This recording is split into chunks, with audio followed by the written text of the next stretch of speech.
মার্কিন president Donald ট্রাম্পের শুল্ক পাগলামির বড় সুবিধাভোগী যুক্তরাষ্ট্রভিত্তিক বিমান নির্মাতা প্রতিষ্ঠান বোয়িং। শুল্ক চুক্তি শোবাতে সংকটে থাকা প্রতিষ্ঠানটি এরই মধ্যে 3 দেশ থেকে পেয়েছে 175টি বিমানের ক্রয়াদেশ। তবে বোয়িংয়ের এই অবস্থা হতে পারে প্রেসিডেন্টের নির্বাচনী তহবিলে প্রতিষ্ঠানটির $1 মিলিয়ন অনুদানের ফলাফল।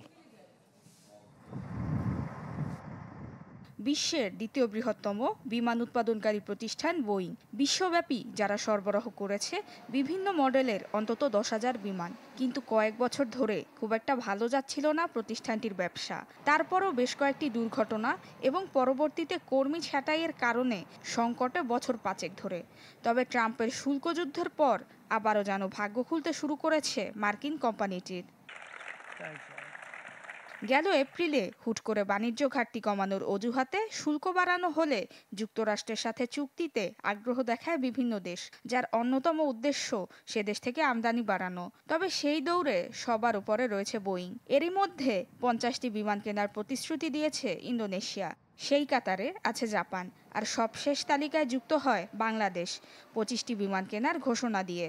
সব মিলিয়ে অল্প সময়ের ব্যবধানে 250 বিমানের ক্রয়াদেশ পেতে যাচ্ছে প্রতিষ্ঠানটি। আর ব্রিটেন তাদের সংখ্যা উল্লেখ না করলেও ব্যয় করবে $13 বিলিয়ন। বোয়িংয়ের এসব কার্যাদেশ পাওয়ার ঘটনাকে বাণিজ্যিক জয় হিসাবে দেখছে ট্রাম্প প্রশাসন। আর এপ্রিলে শুল্ক আরোপের ঘোষণার পর থেকেই বাড়ছে বোয়িংয়ের শেয়ার দর, গেল 1 বছরের মাঝে যা সর্বোচ্চ। বোয়িং নিয়ে ট্রাম্পের বাণিজ্যিক আগ্রহের কারণটাও অবশ্য পরিষ্কার, কেননা সর্বশেষ নির্বাচনী তহবিলে $10 লাখ দিয়েছিল প্রতিষ্ঠানটি। অবশ্য বোয়িংকে বাণিজ্যিক হাতিয়ার হিসেবে ব্যবহার করা একমাত্র মার্কিন প্রেসিডেন্ট ট্রাম্প নন, বরং এর আগেও 2011 সালে ইন্দোনেশিয়ার সাথে $20 বিলিয়ন বেশি মূল্যে 230টি বোয়িং বিক্রির চুক্তি করেছিলেন তৎকালীন president Barack Obama.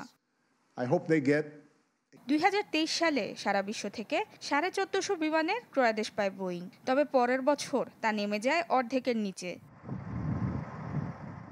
Nusrat Moumi, channel 24। ঢালাইয়ে দৃঢ়তা, নির্মাণে নিশ্চয়তা, প্রিমিয়ার সিমেন্ট, ঢালাইয়ের রাজা।